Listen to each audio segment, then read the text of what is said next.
पूरा मामला था, क्या पूरा मामला था और क्या कोर्ट ने फैसला फैसला सुनाया और इसका क्या इम्पैक्ट पड़ेगा?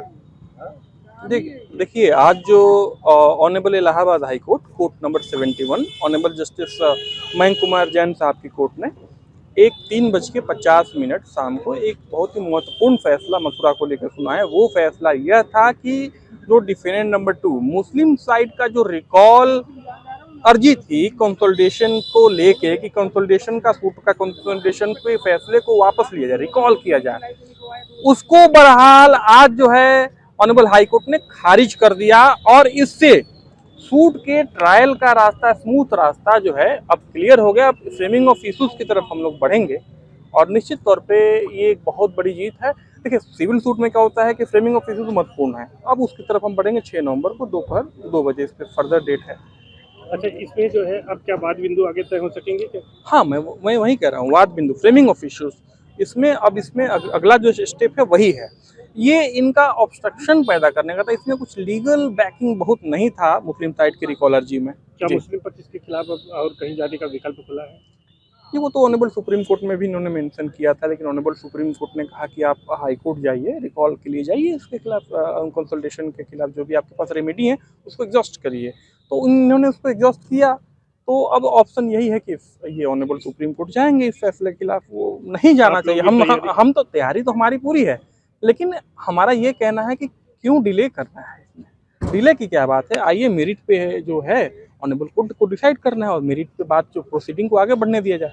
लेकिन अगर वो जाते हैं, उनके पास रेमेडी है, तो हमें क्या करना, हम उनको यहाँ भी अप्रोच किए, वहाँ भी करेंगे और हमें नहीं लगता कि वो सफल हो पाएंगे। अच्छा, जस्टिस मयंक कुमार जैन साहब ने जो इस मामले को सुनाया है, इसके पहले भी उन्होंने 11 जनवरी को जो फैसला सुना तो उसको उन्होंने बरकरार रखा है। हाँ और अब वो रिटायर भी हो रहे हैं, तो ये बड़ा फैसला मानेंगे एक तरह से रिटायरमेंट? हाँ, ये बड़ा फैसला क्या कहेंगे। देखिए हाईकोर्ट ऑनरेबल हाईकोर्ट जजेज हैं, इनका रूटीन वर्क है एक तरह से। हमारे आपके लिए एक केस के जो है मायने कि ये कृष्ण जन्मभूमि केस है तो ये केस है, इनके लिए एक प्रेशर कोर्ट के ऊपर नहीं। कोर्ट ने एक बार एक मामले में कहा था कि नेशनल इम्पोर्टेंस का मैटर है, इसलिए इसको डायरेक्ट निश्चित तौर पे ये है, लेकिन ऑनरेबल हाई कोर्ट के ऊपर कोई दबाव नहीं होता। वो अब जो है ऑनरेबल चीफ जस्टिस साहब इसमें जिस बेंच को अब नॉमिनेट करते हैं उसको, वो उनकी बात है और किसी भी बेंच के सामने सुनवाई होगी। हमारा काम है अपनी बातों को ढंग से रखना और हिंदू पक्ष जो जितने एडवोकेट हैं सब लोग वेलमेंटली हम लोग अपनी मिलजुल के बहुत ही जोरदार तरीके से बहस मुस्लिम पक्ष की रिकॉल अर्जी खारिज हुई, कितनी बड़ी एक तरह से सफलता है हिंदू पक्ष के लिए ये? नहीं, सफलता तो है ही है ना। जब ट्रायल एक साथ होगा, देखिए एविडेंस, अगर एविडेंस जो है कंसोलिडेट है तो एक का एविडेंस दूसरे में काम करेगा। कहने का मतलब है कि अलग अलग एविडेंस की जरूरत नहीं है, ट्रायल एक साथ प्रोसीड करेगा। ये एक बहुत ही इंपॉर्टेंट टेक्निकल चीज है, जो अदरवाइज सिविल सूट चलता रहेगा, उसमें कुछ और ऑर्डर आएगा, उसमें कुछ और आएगा।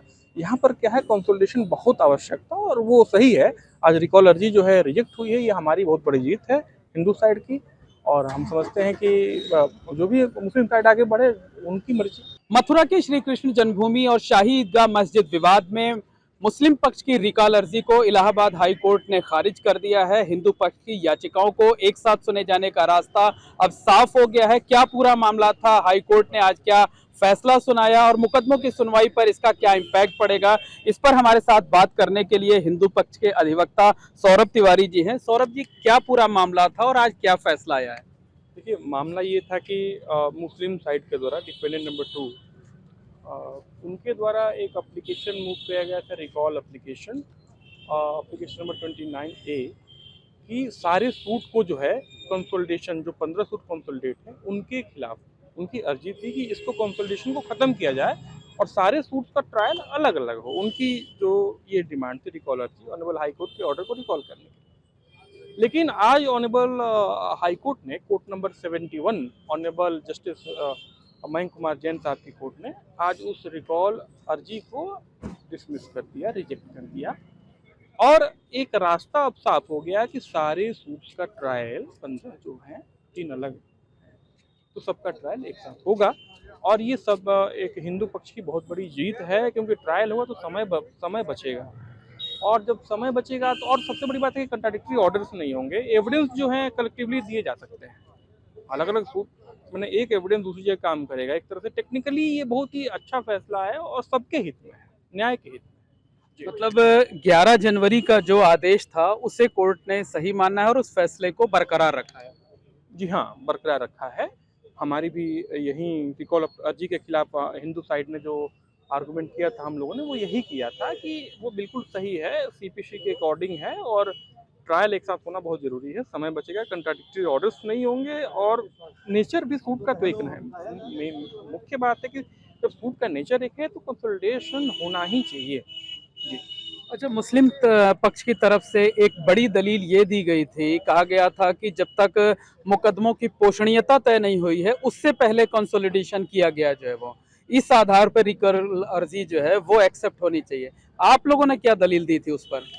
देखिए, अगर आप उस ऑर्डर 4A को पढ़ेंगे ना तो उससे यूपी का अपना अलग अमेंडमेंट है उसकी सिविल प्रोसीजर कोड में, तो उसमें साफ तौर पे है कि ट्रायल के लिए कंसोलिडेट किया जा सकता है। कब किया जा सकता है ऐसा कोई बात नहीं है, ट्रायल एक साथ होना चाहिए, वो कंसोलिडेट है, ट्रायल एक साथ होगा। तो अब ऐसी बात है कि आर्गुमेंट उनको करना है, वो कुछ भी आर्गुमेंट करें, वो अलग बात है। तो उन पे कोई बहुत ही कमजोर दलील थी है उनके तरफ से। मतलब आप लोगों की तरफ से ये कहा गया कि कंसोलिडेशन जो है वो किसी भी स्टेज पर हो सकता है। बिल्कुल हो सकता है, उसमें ये नहीं कि अब बताइए ट्रायल शुरू ही कर देंगे तो कंसोलिडेशन किस बात की?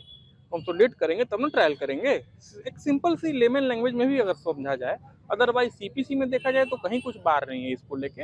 अब उनका था अलग अलग जजमेंट्स को वो कोट कर रहे थे, लेकिन उसमें कोई इन्फॉर्मिटी नहीं थी, कोई बात ऐसी थी नहीं कि जिसको, हालांकि नहीं बात थी तभी तो ऑनरेबल हाई कोर्ट ने उनके एप्लीकेशन को रिजेक्ट किया है। जी। अच्छा, हाई कोर्ट में हिंदू पक्ष की अब कुल 1.5 दर्जन सूट हैं, 18 याचिकाएं हैं, 18 मुकदमे हैं, ठीक है ना? तो आज जो फैसला आया है इन मुकदमों की सुनवाई पर, ट्रायल पर, इसका इम्पैक्ट क्या पड़ेगा? नहीं, इम्पैक्ट क्या होगा, बस ये है कि ट्रायल एक साथ होगा। और इम्पैक्ट की बात करें तो एक इम्पैक्ट ये है कि ट्रायल एक साथ होगा। जब ट्रायल एक साथ होगा तो मुकदमे में कंट्राडिक्टरी ऑर्डर्स नहीं होंगे, टाइम बचत होगा। और हम तो चाहते हैं कि जल्द से जल्द इसमें जो है इसका सूट का ट्रायल कंप्लीट हो, ताकि वहाँ भव्य मंदिर बने। हर कोई यही चाहता है। देखिए, श्री कृष्ण भगवान जी का वो जन्मभूमि है, इसमें कहीं दो राय तो है नहीं। लेकिन मुस्लिम पक्ष ये कह रहा है कि हम हाई कोर्ट के फैसले से संतुष्ट नहीं हैं और हम सुप्रीम कोर्ट जाएंगे। हाँ, वो जाएँ, लेकिन वहाँ भी सफलता उन्हें नहीं मिलेगी, क्योंकि रिकॉल अर्जी में उनकी दलील यही सब तर्क वहाँ भी देंगे, दलील दम ही नहीं है। तो हम तो अपोज करेंगे उन। देखिए, ऐसा है ना कि देश ही संविधान से चलता है, उनको पूरा अधिकार है कि वो अपने लीगल रेमेडी को एग्जॉस्ट करें, हमें उस पर कुछ नहीं कहना है, लेकिन हम उनका अपोज करेंगे। यही बात वहाँ भी ऑनरेबल सुप्रीम कोर्ट के समक्ष भी। जिस तरीके से यहाँ दलीलें पेश की हैं, जिस तरीके से यहाँ आर्गुमेंट दिया है, उसी तरह से आप लोग मतलब तैयारी में हैं कि अगर मुस्लिम पक्ष सुप्रीम कोर्ट जाता है हाँ। तो वहां भी उसे उसी तरह से जवाब दिया जाएगा। बिल्कुल, बेशक बेशक। जी। अच्छा, एक बड़ी बात आप लोगों की तरफ से बार बार कही जा रही है कि हम ये चाहते हैं कि इस मुकदमे का निपटारा जल्द से जल्द हो।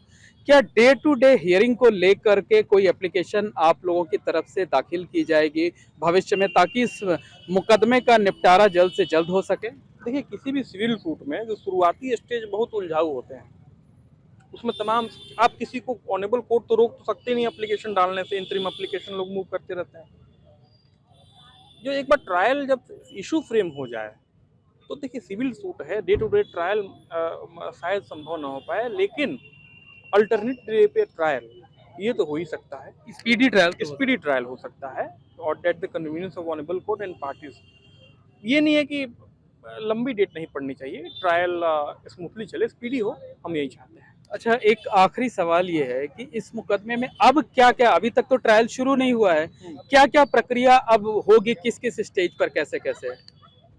देखिए, अब तो इशू फ्रेम होंगे, इशू फ्रेम जब हो जाएंगे तो उस पर फिर आगे बहस चलेगी। इशू फ्रेम होने के दौरान जो प्रक्रिया है कि तमाम एविडेंसेस देने होते हैं, कोई लिटरेचर देगा, कोई कुछ एविडेंस, जिसके पास जो जो जितने सूट्स हैं, जितनी पार्टियां हैं, उनके एडवोकेट, उनकी तरफ से सारे साक्ष्य प्रस्तुत किए जाएंगे और उसी आधार पर इशू फ्रेम होगा। जी। अच्छा, एक कंफ्यूजन ये है कि हिंदू पक्ष की तरफ से 1.5 दर्जन याचिकाओं को इलाहाबाद हाई कोर्ट सीधे तौर पर सुन रहा है। 11 जनवरी का जो ऑर्डर था उसमें सिर्फ 15 मुकदमों को कंसोलिडेट करने का जो है वो आदेश था। तो अब 15 मुकदमे एक साथ सुने जाएंगे या 18 मुकदमे एक साथ सुने? देखिए, कॉज लिस्ट में जब केसेस लिस्ट होती हैं तो 15 को एक साथ सुना जाता है, 3 को भी सुना जाता है, लेकिन वो कंसोलिडेटेड नहीं है।